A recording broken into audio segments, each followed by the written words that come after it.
Di siang itu, Michael dan teman-temannya didatangi oleh seorang pria.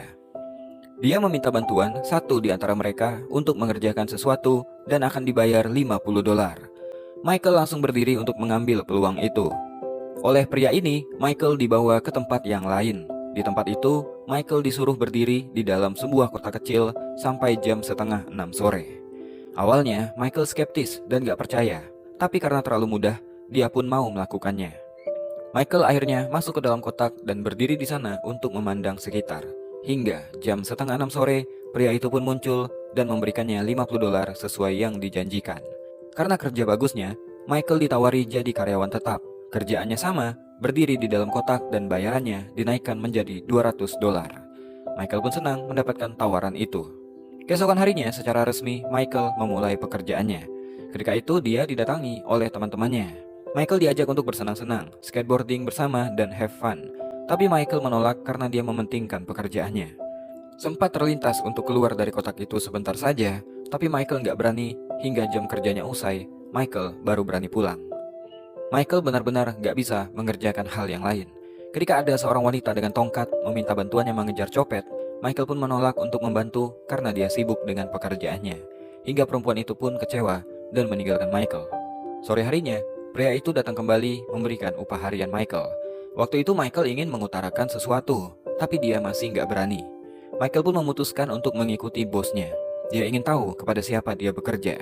Pria itu kemudian masuk ke sebuah komplek apartemen. Michael pun menemukan bahwa bosnya itu ternyata seorang badut. Michael bekerja dengan badut dan memanggilnya bos setiap waktu. Tahun berganti tahun, Michael udah terbiasa dengan pekerjaannya dan seakan melupakan mimpinya untuk menjadi seorang skateboarder. Bahkan, dia nggak pernah bermain lagi sejak menerima pekerjaannya ini. Pada waktu itu, bosnya mengajaknya ke tempat lain. Michael mendapatkan promosi. Gajinya naik 30% dan ditempatkan di kotak yang lebih besar. Michael senang dengan promosi tersebut. Tanpa terasa, bertahun-tahun berlalu. Michael melakukan pekerjaan yang sama hingga dia melewati masa-masa emasnya untuk bermain skateboard.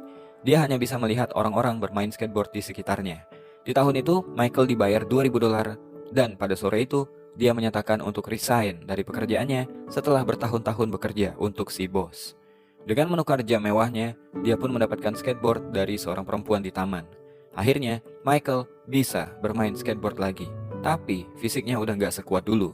Bahkan untuk berdiri di atas skateboard saja dia gak bisa. Film pun selesai. Kotak yang ada di film ini menginterpretasikan lingkungan pekerjaan atau kantor.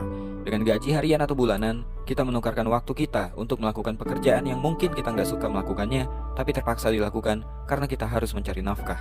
Kadang kita pasti terbesit untuk keluar dari pekerjaan yang sekarang dan menggapai impian yang ingin kita kejar atau pekerjaan yang kita sukai, tapi kita terlalu takut untuk melakukannya karena sudah berada di zona nyaman dan aman.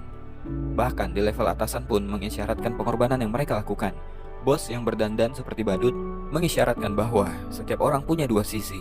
Ada kalanya mereka harus serius dalam bekerja, dan di sisi lain mereka sebenarnya adalah pribadi yang menyenangkan namun tertutup secara private. Bos dengan kostum badut menunjukkan bahwa di level atasan pun mereka harus meninggalkan hobi atau hasrat mereka. Atau bisa jadi kita bisa mengartikan bahwa Michael menyia-nyiakan hidupnya untuk bekerja dengan seorang badut.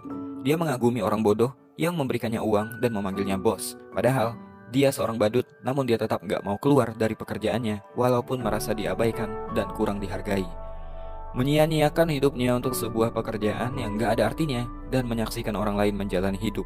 Namun tentu aja, video ini bukan untuk mengeneralisasi dunia kerja. Di antara kita bahkan bersyukur bisa punya pekerjaan untuk menafkahi keluarga. Namun gak ada salahnya untuk memperhatikan sisi kehidupan di luar pekerjaan. Mungkin itu aja buat video pendek kali ini.